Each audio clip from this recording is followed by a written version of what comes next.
এখন আমরা আলোচনা করব কোরআন তেলাওয়াত করনে ওয়ালা ব্যবসায়ী সম্পর্কে। আল্লাহ পাক রব্বুল আলামিন কোরআন যে ব্যক্তি তেলাওয়াত করে, আল্লাহ পাক রব্বুল আলামিন কোরআন কত বড়, কোরআন তেলাওয়াত করলে কি হয়, কোরআন না তেলাওয়াত করলে না শিখলে কি হয়, কি উপকার এবং কি অপকার, কি ক্ষতি এবং কি লাভ, তা সম্পর্কে জানবো তো ইনশাআল্লাহ। সকলে যারা আগ্রহ আছে ইনশাআল্লাহ, তাহলে একটু আগে বসতে হবে, একটু চাইবা বসতে হবে, আর আমার সাথে কথা বলতে হবে। আল্লাহ পাক রব্বুল আলামিন সবাইকে তৌফিক দান করুন। সকলে বলে আমিন। একটু চাইবা বসেন, অল্প মানুষ হলেও চাইবা বসেন। আল্লাহ পাক রব্বুল আলামিন রহমত নাযিল করবেন, কথার মধ্যে বরকত দিবেন। যিনি কথা বলবেন সে অযোগ্য হলেও আল্লাহ পাক রব্বুল আলামিন তার মুখ থেকে যোগ্য কথা বাহির করবেন। তা আপনারা জানেন কিনা? আমি অযোগ্যের মুখ থেকে আপনারা যোগ্য কথা শুনতে চান কিনা? এই জন্য আল্লাহ পাক রব্বুল আলামিনের কাছে মনে মনে দোয়া করতে হবে, আয় আল্লাহ, অযোগ্য ব্যক্তি বসছে আমাদের সামনে, তার মুখ থেকে আমাদের জন্য যোগ্য কথা, আমাদের জন্য আমলের কথা, আমাদের উপকারের কথা যেন তিনি বলতে পারে, তৌফিক ওনাকে দান করেন। তাহলে আল্লাহ পাক রব্বুল আলামিন আপনাদের দোয়ার বরকতে আমার এই অযোগ্যতার এই দুর্বল জায়গাটুকুকে আল্লাহ পাক রব্বুল আলামিন পরিপূর্ণ করে যোগ্য কথা আপনাদের সামনে বলার তৌফিক দান করবেন। সকলেই রাজি আছেন তো ইনশাআল্লাহ? সূরা ফাতিরের আয়াত তেলাওয়াত করেছিলাম বিগত জুমাতে। ওই আয়াতে ছিল 29 নম্বর আয়াত। ওই আয়াতের মধ্যে আল্লাহ বলেন যে তিন ধরনের ব্যবসায়ী যারা আমার সাথে চুক্তিবদ্ধ হতে চায়, তাদের ব্যবসার মধ্যে কখনো কি হয় না? লস হবে না, লসের কোনো আশঙ্কাও নাই। এই জন্য আল্লাহ পাক রব্বুল আলামিন এখানে হামিদ সাজদার মধ্যে 24 নম্বর বা 18 নম্বর পেজে বলেন, وقال الذين كفروا لا تسمعوا لهذا القرآن والغوا فيه لعلكم تغلبون। এই কথার আগে আরেকটা কথা শুনেন। সূরা বনী ইসরাঈল 9 নম্বর আয়াতের মধ্যে আল্লাহ পাক রব্বুল আলামিন বলেন, ইন্না হাযাল কুরআন ইয়াহদি লিল্লাতী হিয়া আকওয়াম ওয়া ইউবাশশিরুল মুমিনিনা আল্লাযীনা ইয়া'মালুনা আস-সালিহাত আন্না লাহুম আজরান কাবীরা। আল্লাহ পাক রব্বুল আলামিন বলেন, কোরআন হলো ইন্না হাযাল কুরআন, নিশ্চয়ই এই কোরআন, ইয়াহদি হেদায়েত, কি হেদায়েত। এবং আসেন এখন সূরা আ'রাফ 203 নম্বর আয়াতের মধ্যে আল্লাহ বলে হুদা ওয়া রাহমা। সূরা বনী ইসরাঈলের 9 নম্বর আয়াতের মধ্যে আল্লাহ বলেছেন শুধু হেদায়েত। কেন হেদায়েত বললেন? কোরআনকে, কোন মানুষ যদি কোরআনকে ধরে, কোরআনকে পড়ে, কোরআনের প্রেসক্রিপশন এবং কোরআনের সংবিধান মেনে চলে, তাহলে আল্লাহ পাক রব্বুল আলামিন তাকে হেদায়েতের রাস্তা দেখাবেন। এই জন্যই কোরআনকে কি বলা হয়েছে? হেদায়েত বলা হয়েছে। রহমত, সূরা আ'রাফের 203 নম্বর আয়াতে আল্লাহ পাক রব্বুল আলামিন রহমত কেন বললেন? আল্লাহ পাক রব্বুল আলামিন এই আয়াতে রহমত বলার এক অর্থ হলো আল্লাহ পাক রব্বুল আলামিনের যে বান্দা কোরআন তেলাওয়াত করে, ওই বান্দার উপরে সর্বদাই রহমত সাকিনা নাযিল হয়ে থাকে। বলেন না সুবহানাল্লাহ। আরেকটু জোরে বলতে হবে সুবহানাল্লাহ। তো আমরা কি পাইলাম? একটা পাইলাম হেদায়েত, আরেকটা পাইলাম রহমত। মানুষ সকলেই চায় সঠিক রাস্তায় চলতে, গন্তব্যস্থলে পৌঁছতে, সঠিক রাস্তায় চলতে এবং গন্তব্যস্থানে পৌঁছতে সকলেই চায়। আমি যেখানে যাবো না কেন, ঢাকা উদ্দেশ্যে রওনা করলাম, উত্তরায় যাব, 13 নম্বর সেক্টরে যাব, তখন সে কখনোই চায় না যে আমি এদিক সেদিক ঘোরাফেরা করি, এদিক থেকে ওদিক যাই, ওদিক থেকে এদিক যাই, এবং আমার লক্ষ্যবস্তু যে 13 নম্বর সেক্টর, ওখানে আমি না পৌঁছাই, এমনটা কেউ চায় না। সবাই চায় চলবো রাস্তায় এবং যাব আমার যে উদ্দেশ্য, আমার যেই কাঙ্ক্ষিত ওই লক্ষ্যবস্তুতে আমি কি করবো? পৌঁছাবো। এই জন্য আল্লাহ পাক রব্বুল আলামিন বলেন, আমি দিলাম রহমত, তাকে দিলাম পথ, সুজা পথ, এবং দিলাম রহমত, তার উপরে পথ দেওয়ার পরে রহমতের কাজ দিলাম, রহমত দ্বারা আমি তাকে জান্নাতের পথ দেখাবো, আমি তাকে জান্নাতে দেব। সুবহানাল্লাহ। তারপরে আসুন সূরা বাকারা 1 নম্বর আয়াত।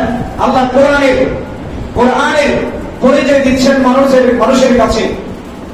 আলিফ লাম মিম যালিকাল কিতাব লা রাইবা ফি হুদাল লিল মুত্তাকিন।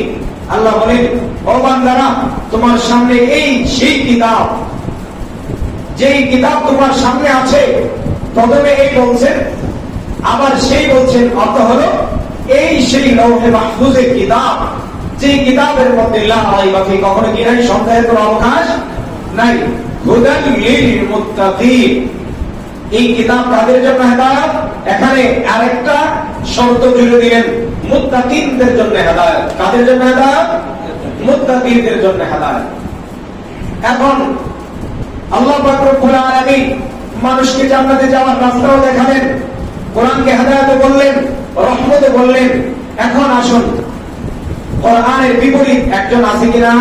আমাদের বিপরীত আমাদেরকে এই ইহদিনাস সিরাতাল মুস্তাকিম, সিরাতাল লাযীনা আন'আমতা আলাইহিম, আমাদেরকে সঠিক সরল পথ থেকে এদিক সেদিক ঘোরানোর জন্য, সঠিক সরল পথ থেকে বিচ্যুত করার জন্য, লাইনচ্যুত করার জন্য একজন আছে কিনা?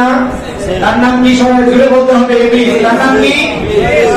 ওই ইবলিসে সূরা আরাফ আয়াত নাম্বার 16 আল্লাহ পাক রব্বুল আলামিনের সাথে চ্যালেঞ্জ মোকাবেলা, চ্যালেঞ্জ করেছিল এবং প্রতিজ্ঞা করেছিল, ক্বালা ফাবিমা আগওয়াইতানি লাআকউদান্না লাহুম সিরাতাকাল মুস্তাকিম। ইবলিস আল্লাহ পাক রব্বুল আলামিনের অভিশাপ প্রাপ্ত ওই ইবলিস আল্লাহর সাথে প্রতিজ্ঞা এবং চ্যালেঞ্জ করে আসেন, ও রব্বে কাবার মালিক, যাদের জন্য তুমি আমাকে কষ্ট করলা, অর্থাৎ আমার উপরে তোমার লানত বর্ষিত হলো, আমি প্রচ্যুত হলাম, আমি লাইন থেকে বিরত হয়ে গেলাম, আমার লাইন হারাম হয়ে গেল, যাদের জন্য আমি জাহান্নামে হলাম, আমি বলতেছি তাদের ইহদিনাস সিরাতাল মুস্তাকিমের পথে আমি বলবো, আর তাদেরকে আমি ওই সিরাতে মুস্তাকিমের পথ থেকে অন্যান্য পথে ডাইভার্ট করে দেব। আমি তাদের পথকে সিরাতে মুস্তাকিমের পথ থেকে অন্য পথে নিয়ে যাব। অর্থাৎ হুদান ফি হাদিহি, এই রাস্তাটা হলো হেদায়েতের সোজা রাস্তা, থেকে আমি তাকে সাবিলুল জাহান্নাম, জাহান্নামের পথে আমি তাকে নিয়ে যাব। আমি তোমার সাথে প্রতিজ্ঞা করলাম। তারপরে বলতেছেন, সুম্মা লাআতিয়ান্নাহুম মিন বাইনি আইদিহিম, আমি শুধু তাকে সিরাতে মুস্তাকিমের পথে বসে ধোঁকা দেব মন দ্বারা। সুম্মা লাআতিয়ান্নাহুম মিন বাইনি আইদিহিম ওয়া মিন খালফিহিম ওয়া আন আইমানিহিম ওয়া আন শামাইলিহিম। ও আল্লাহ, তোমার বান্দাকে তোমার বান্দার সামনে থেকে ধোঁকা দেব, তোমার বান্দার পেছন থেকে ধোঁকা দেব, তোমার বান্দার ডান থেকে ধোঁকা দেব, তোমার বান্দার বাম পাশ থেকে ধোঁকা দেব। ওয়ালা তাজিদু, এবং তুমি তোমার বান্দাদেরকে অধিকাংশদেরকে পাইবা, ওয়ালা তাজিদু আকসারহুম শাকিরিন, আমি তোমার বান্দাদেরকে চতুর্দিকে ধোঁকা দিতে দিতে তাদেরকে নাশুকুর বান্দায় পরিণত করে দেব। নাউযুবিল্লাহ। এই শয়তান প্রতিজ্ঞা কি জন্য করলেন? যে যেহেতু কোরআন জান্নাতে যাওয়ার একটা মাধ্যম, জান্নাতে যাওয়ার, কোরআন ছাড়া নামাজ হবে? জোরে বলতে হবে, কোরআন ছাড়া নামাজ হবে? কোরআন ছাড়া রোজার বিধান পাওয়া যাবে? কোরআন ছাড়া হজের বিধান পাওয়া যাবে? যাকাতের বিধান পাওয়া যাবে? কোনো কিছুই পাওয়া যাবে না যদি কোরআন না থাকে। উলামায়ে কেরাম বলেন, মুসলমান ধ্বংসের দুইটা কারণ। কয়টা কারণ? দুইটা কারণ। আপস মে লড়না और কোরআন को छोड़ना। মুসলমান মুসলমানে ঝগড়া করা, দলে বিভক্ত হওয়া, বিভিন্ন দল হয়ে যাওয়া, এটা হলো ধ্বংসের এক নম্বর কারণ, পতনের এক নম্বর কারণ। দ্বিতীয় নম্বর কারণ হলো আল্লাহ পাক রব্বুল আলামিনের কালামকে ছেড়ে দেওয়া। আল্লাহর কালামকে, ও যুবক, তোমার টাইম পাওয়া যায়, তোমার কাছে অনেক টাইম আছে, যে টাইম দ্বারা তুমি তোমার সময়গুলোকে পাবজি খেলার মধ্যে ব্যস্ত রাখো, তোমার নিজেকে পাবজি খেলার মধ্যে ব্যস্ত করে দাও, তখন তুমি খুব টাইম পাও। তুমি যখন তোমার অ্যাপে মোবাইলটা অন করে তুমি ফেসবুকে ঢুকে যাও, তখন তোমার খুব সময় আছে। যখন তোমার কোরআনের কথা আল্লাহ এবং আল্লাহর রাসূল বলেন পড়তে, তখন তোমার সময় লাগে না। তোমার বন্ধু বান্ধবের সাথে গল্প গুজব করার সময় খুব সময় মিলে, খুব সময় পাওয়া যায়, কিন্তু তোমার কোরআন, আল্লাহ পাক রব্বুল আলামিনের কালাম, আল্লাহর সাথে কথোপকথন করার সময় পাওয়া যায় না।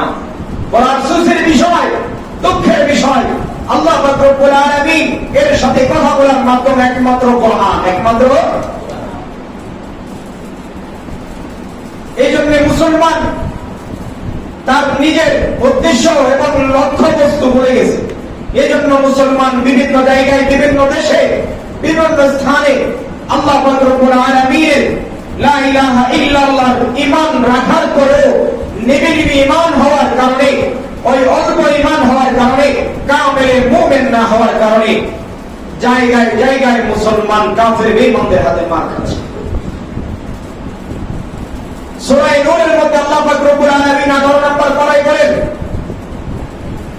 মুসলমানদেরকে সব সময় আল্লাহ পাক রব্বুল আলামিন রাজত্ব দিবেন, খেলাফতি দিবেন।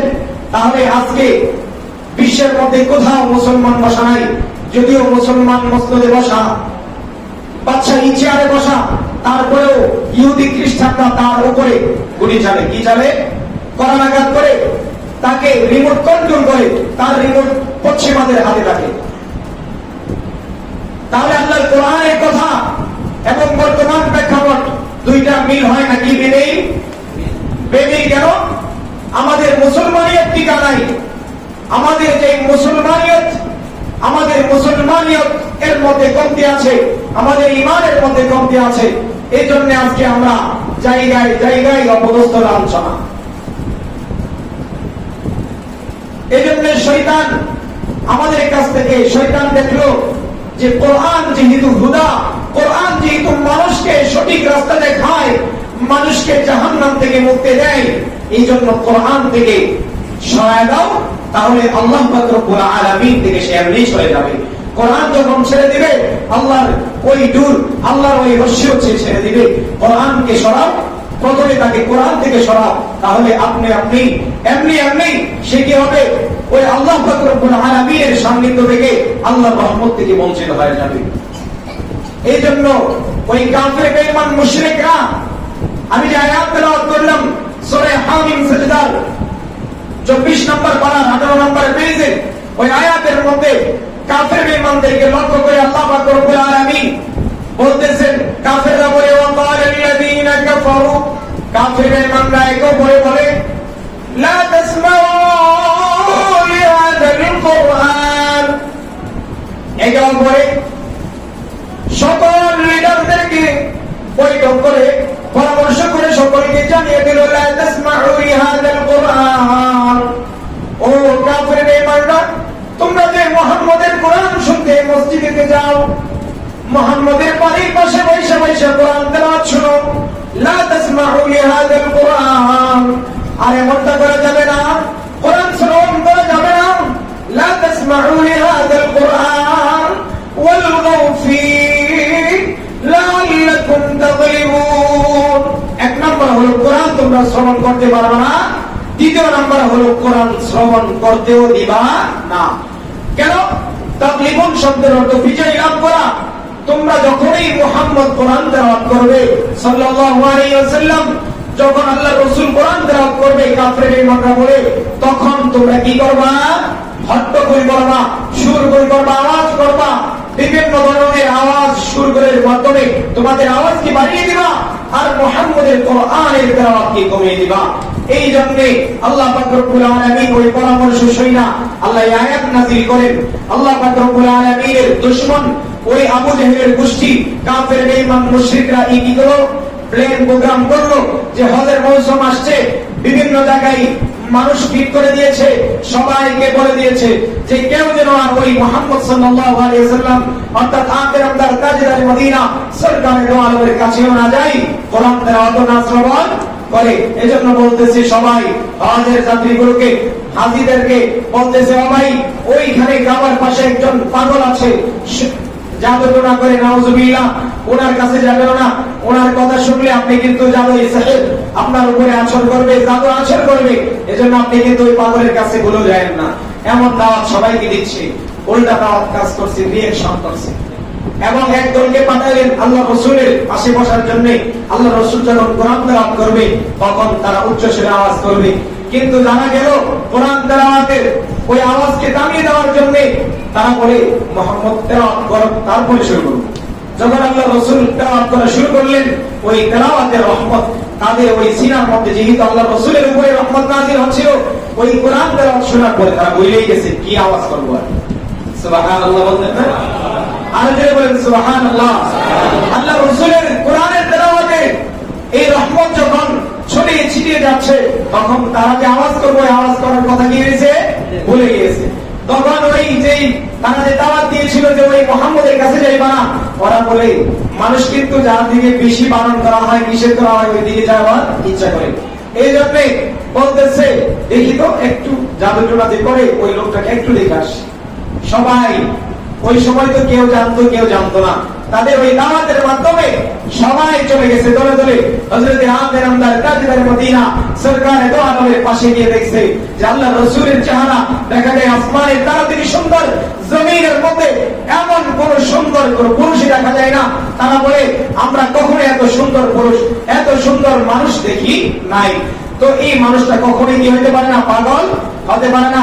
এবং যে কোরআন তেলাওয়াত করতেছে ওরা বলে যে কখনো এটা মানুষের বানানো হতে পারে না, এটা কোন জিন ভূতের আসর হতে পারে না, এটা একমাত্র লাইসা ফিহা বি কালামিল বাশার, এটা মানুষের কথা না, এটা একমাত্র কার কথা, আল্লাহ পাক রব্বুল আলামিনের কথা। আল্লাহ পাক রব্বুল আলামিন ওই তাদের দাওয়াতের মাধ্যমে ইসলামকে প্রচার প্রসার করে দিলেন। সুবহানাল্লাহ।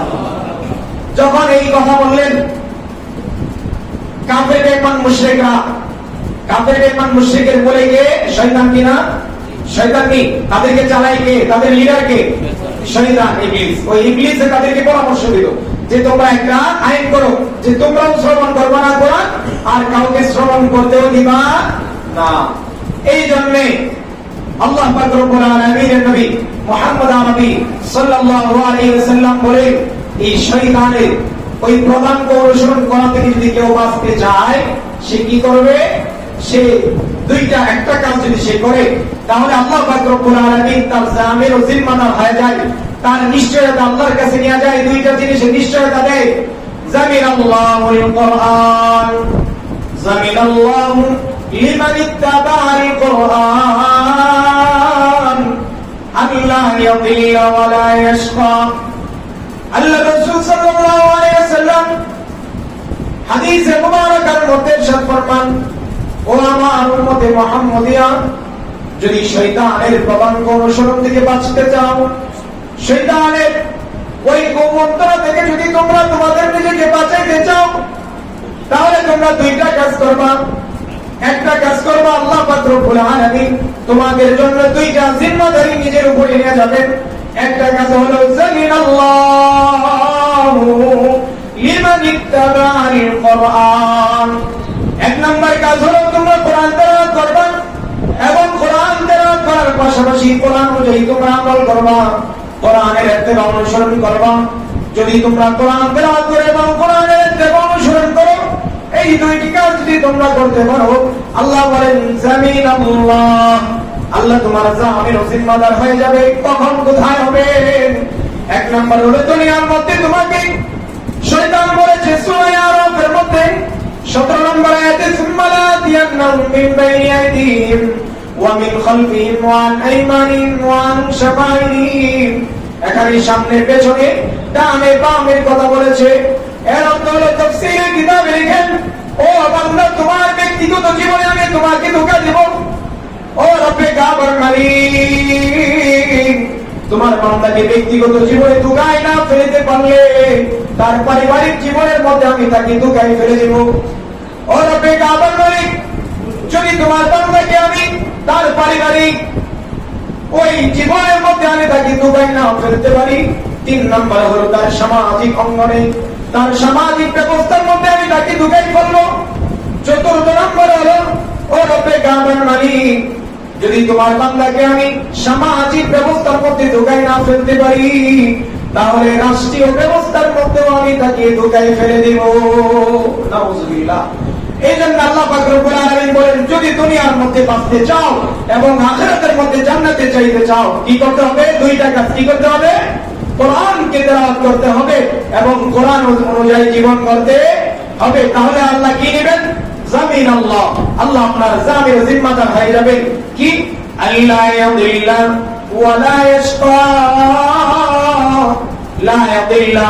আল্লাহ বলেন, ও বান্দা, তোমার সামনে পেছনে ডানে বামে শয়তান যতই চেষ্টা করুক না কেন, লা ইয়াদিল্লা, তোমাকে পথভ্রষ্ট করতে পারবে না।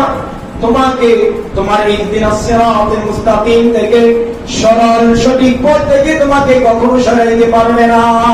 সুবহানাল্লাহ। আর একটু জোরে বলেন সুবহানাল্লাহ। দ্বিতীয় নম্বরে কি? আল্লাহ ইয়াদিল্লা ওয়া লা ইয়াশকা, লা ইয়াশকা। আল্লাহ বলেন, কাল কিয়ামতের ময়দানে ও বান্দা, যখন তুমি তোমার মার কাছে একটা নেকির জন্য যাইবা,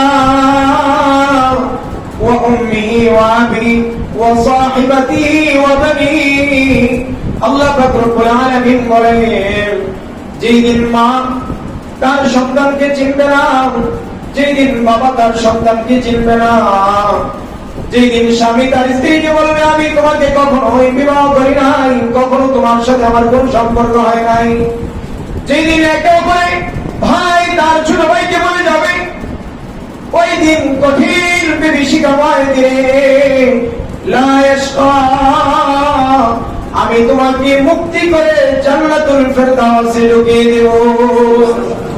আরেকটু জোরে বলতে হবে সুবহানাল্লাহ। এই জন্য আল্লাহ পাক রব্বুল আলামিন কোরআন তেলাওয়াত করব তো ইনশাআল্লাহ। আরেকটু জোরে বলতে হবে, করব তো ইনশাআল্লাহ। দ্বিতীয় নম্বর, কোরআন অনুযায়ী জীবন কে কে করতে চায়? একটু হাত তুলে দেখান। আল্লাহ পাক রব্বুল আলামিন সবাইকে কবুল করেন, একসাথে বলে আমিন।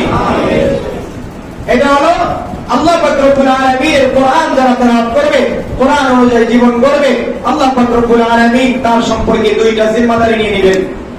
দ্বিতীয় এক আয়াতের মধ্যে এবং হাদিসের মধ্যে আল্লাহ রাসূল সাল্লাল্লাহু আলাইহি ওয়াসাল্লাম বলেন যে, কোন মানুষ যদি কোরআনের একটা আয়াত সে মুখস্থ না করে, তার পেটের মধ্যে না থাকে। হাদিসের মধ্যে বলেন, হযরতে আব্দুল্লাহ ইবনে আব্বাস রাদিয়াল্লাহু তাআলা আনহু হাদিসটি রওয়ায়াত করেন এবং হাদিসটি ইমাম তিরমিজি উল্লেখ করেন, ইন্নাল্লাযী লাইসা ফী জাওফিহি শাইউম মিনাল কুরআন কাল বাইতিল খালিদ।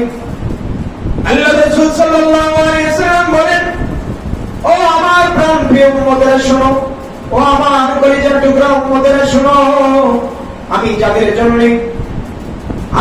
জন্য মৃত্যুর শয্যা অবস্থায় আল্লাহর কাছে দোয়া করেছি, ও আমার উম্মতেরা তোমরা শ্রবণ করো, আমার উপরে যে কোরআন নাযিল হয়েছে, ওই কোরআনের মধ্য থেকে যদি তোমাদের ভিতরে লাইসা ফী জাওফিহি, জাওফুন শব্দের অর্থ মানুষের পেট, এখানে হাদিসের এই শব্দের দ্বারা তাফসীর হলো লাইসা ফী জাসাদিহি, ও মানুষ ও উম্মতেরা শোনো, যদি কোরআনের একটা অংশ তোমার ভিতরে না থাকে, কোরআনের কোন বিধান, কোরআনের কোন সূরা যদি তোমার ভিতরে না থাকে, তোমার এই বডিটা, তোমার এই শরীরটা কেমন জানি কাল বাইতিল খালিদ, বিরান উজাড় ঘরের মতো, যেই ঘরটা পরিত্যক্ত, যেই ঘরের মধ্যে মানুষ ঢুকে না, যেই ঘরে ঢুকতে মানুষ ভয় পায়, তোমার ওই অন্তরটা, তোমার ওই পেটটা, তোমার ওই বডিটা, তোমার এই ভিতরটা আল্লাহর কোরআন না থাকার কারণে পরিত্যক্ত এবং বইয়ের একটা কারণ হয়ে যায়। কালকে আমাদের ময়দানে জাহান্নামে তোমাকে নিক্ষেপ করা হবে, তাই এটা বইয়ের কারণ। আল্লাহ পাক রব্বুল আলামিন নবী বলেন, কোরআন যদি তোমার ভিতরে না থাকে, তাহলে তুমি মানুষরূপী জীব জন্তুর চাইতেও আর নিকৃষ্ট। তুমি নামে মানুষ, কিন্তু বালহুম মাদাল উলাইকা হুমুল গাফিলুন, তুমি গাফিলদের অন্তর্ভুক্ত হয়ে যাবে। কালকে আমাদের ময়দানে আল্লাহ পাক রব্বুল আলামিন কোরআন কেন শিখলেন না, কোরআন কেন পড়লেন না, কোরআন অনুযায়ী কেন জীবন গড়লেন না, কোরআনের ইত্তেবা কেন করলেন না, আল্লাহর কান গলায় দাঁড়াইয়া আল্লাহর সামনে জবাবদিহিতা করতে হবে। আল্লাহ আপনাকে প্রশ্ন করবেন, ও বান্দা আমি কোরআন নাযিল করেছিলাম, কোরআনকে সহজ করে নাযিল করেছিলাম।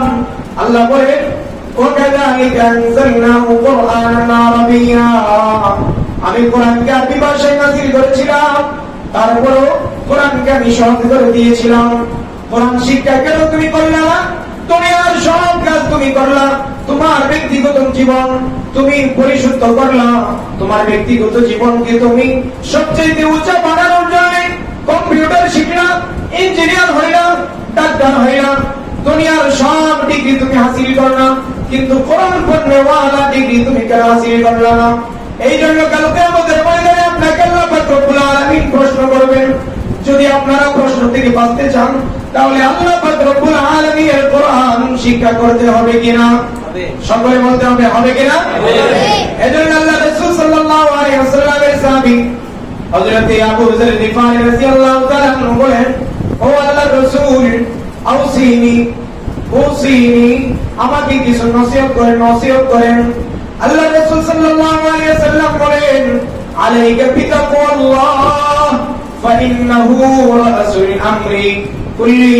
আল্লাহ রাসূল সাল্লাল্লাহু আলাইহি ওয়াসাল্লাম প্রথম নসিহত করেন, ও আবু যর তুমি আল্লাহকে ভয় করো, কেননা আল্লাহ পাক রব্বুল আলামিনের তাকওয়া এবং ভয় করা সকল কাজের মূল। এই জন্য আল্লাহ পাক রব্বুল আলামিনকে যদি কেউ ভয় করে, কোরআন শিখা, কোরআন অনুযায়ী আমল না করে থাকতে পারবে? কেউ থাকতে পারবে? আরো জোরে বলতে হবে, কেউ থাকতে পারবে? আপনারা জোরে না বললে কষ্ট হয়, জোরে বললে কষ্টটা চলে যায়। মা যেমন সন্তান ভূমিষ্ঠ হওয়ার পরে সন্তানের চেহারা দেখার পরে সব কষ্ট শেষ, যিনি চিৎকার করে করে আপনাদের সামনে কথা বলে, যদি আপনাদের কাছ থেকে সুবহানাল্লাহ আলহামদুলিল্লাহ কথা আসে, ওনার কষ্ট সব চলে যায়। এজন্য জোরে জোরে বলবো তো ইনশাআল্লাহ। প্রথম ওসিয়ত কি করলেন? আল্লাহ পাক রব্বুল আলামিনের তাকওয়া অবলম্বন করতে হবে। কি করতে হবে? তাকওয়া। তো এই ওসিয়তটা আমাদের সকল উম্মতকে আল্লাহ রাসূল করলেন, আল্লাহ রাসূল সাল্লাল্লাহু আলাইহি সাল্লাম করলেন যে প্রথমত তুমি কি করো? আল্লাহ পাক রব্বুল আলামিনের তাকওয়া বান্দা হও, আল্লাহ পাক রব্বুল আলামিনের মুত্তাকি বান্দা হও, তাহলে তুমি কি পাইবা? হেদায়েত পাইবা, হুদাল্লিল মুত্তাকিন। তারপরে বলেন হযরত আবু যর বলতেছি, ইয়া রাসূলুল্লাহ, ইয়া হাবিবাল্লাহ, জিদিনি, আরেকটু বাড়ায় নসিহত করেন, আরেকটু বাড়ায় নসিহত করেন, আমাকে আরেকটু উপদেশ দেন। তখন হযরত মুহাম্মদ আরবি সাল্লাল্লাহু আলাইহি সাল্লাম বলেন, আলাইকা বিতিলাওয়াতিল কুরআন। ও আবু যর গিফারী, ও আমার সাহাবী, তুমি তিলাওয়াতে কুরআন করো, কুরআনের তিলাওয়াত বেশি বেশি করো। কেন করব? আল্লাহর নবী হযরত মুহাম্মদ আরবি সাল্লাল্লাহু আলাইহি সাল্লাম বলেন, ও আবু যর তুমি যদি কোরআন তেলাওয়াত করো এবং আমার উম্মতে মুহাম্মাদিয়ার মধ্যে যদি কেউ কোরআন তেলাওয়াত করে, তাহলে তার দুইটা উপকার হবে। কয়টা উপকার হবে? কয়টা উপকার হবে? আরো জোরে বলতে হবে, কয়টা উপকার হবে? সকলে শুনতে রাজি আছেন কিনা? আল্লাহ রাসূল বলেন, ফাইন্নাহু নূরুন লাকা ফিল আরদ। ও আবু যর, যদি তুমি কোরআন তেলাওয়াত করতে হও, আল্লাহ পাক রব্বুল আলামিন তোমার জন্য একটা নূর দিবেন, আই রাহমাতুল লাকা, আল্লাহ পাক রব্বুল আলামিন তোমার উপরে রহমত দিবেন, ফিল আরদি, জমিনের উপরে আল্লাহ পাক রব্বুল আলামিনের রহমত দ্বারা তোমাকে বেষ্টন করে রাখবে। সুবহানাল্লাহ। বলেন আরেকটু জোরে সুবহানাল্লাহ। দ্বিতীয় নম্বর হলো আল্লাহ রাসূল সাল্লাল্লাহু আলাইহি ওয়াসাল্লাম বলেন, ওয়া যুখরুন লাকা ফিস সামা। ওয়া যুখরুন, যুখরুন শব্দের অর্থ হলো আইজি করুন। যুখরুন শব্দের অর্থ তাফসীর করেন হাদিসে আইজি করুন লাকা ফিস সামা। ও আবু যর, তুমি দুনিয়াতে কোরআন তেলাওয়াত করবা, আর আসমানের মধ্যে আল্লাহ এবং আল্লাহর ফেরেশতারা তোমার শরণ এবং জিকির করবে। সুবহানাল্লাহ। সকলে চায় আমার নামটা আসমানে উচ্চারিত হয়? কে কে চায়? কে কে চায় একটু হাত উঠিয়ে দেখায় যে জমিনে আমি থাকবো, কিন্তু আমার নামটা কোথায় থাকবে? আসমানে আলোচিত হবে। সবাই চাই তো ইনশাআল্লাহ? তাহলে কি করতে হবে? কোরআন তেলাওয়াত করতে হবে, নিজে শিখতে হবে, নিজের ছেলে মেয়েকে কোরআন শেখাতে হবে, কোরআন অনুযায়ী জীবন করতে হবে। সকলে রাজি আছেন তো ইনশাআল্লাহ? আল্লাহ রাসূল সাল্লাল্লাহু আলাইহি ওয়াসাল্লামের হাদিসে মুবারাকার মধ্যে আসছে যে কমপক্ষে যারা কোরআন পড়তে জানে তারা যেন ফি শাহরি, তারা যেন কমপক্ষে প্রত্যেক মাসের মধ্যে একটা কোরআন তেলাওয়াত করে, একটা খতম দেয়। একটা কি করে? খতম দেয়। আল্লাহ রাসূল সাল্লাল্লাহু আলাইহি ওয়াসাল্লামের সাহাবী আন আমর ইবনে আস রাদিয়াল্লাহু তাআলা আনহু কেউ বলেন হযরতে আমর রাদিয়াল্লাহু তাআলা আনহু ইরশাদ ফরমান যে আল্লাহ পাক রব্বুল আলামিন নবী বলেন ইকরাইল কোরআন ফি শাহরিন, প্রত্যেক মাসে কমপক্ষে একখানা কোরআন কি করো তুমি খতম দাও, তাহলে এটা হবে কোরআন দেওয়া। আমরা অনেকেই কোরআন শিখি না, অনেকেই কোরআন পড়তে সময় পাই না, অনেকেই নিজের ব্যস্ততাকে সামনে রাখি আর দ্বীনের ব্যস্ততাকে পেছনে ফেলে দেয়। আয় আল্লাহ, আমাদেরকে সবাইকে, আমাদের মুসলিয়ানে কেরামকে, যতটুকু মায়েদের আওয়াজ গেছে, মা বোনদেরকে সকলকে আগে দ্বীনের কাজ রাখা এবং আগে কোরআন তেলাওয়াত করা, আগে তোমাকে রাজি খুশি করা, তোমার রসুলকে রাজি এবং খুশি করার তৌফিক দান করে দাও। সকলে বলে আমিন, সকলে বলে আমিন। আল্লাহ পাক রব্বুল আলামিন আমাদেরকে যে কথা আমি বললাম, প্রথমে আমাকে আমল করার, তারপরে আপনারা যারা শ্রবণ করলেন আপনাদেরকে আমল করার তৌফিক দান করুন। সকলে বলে আমিন।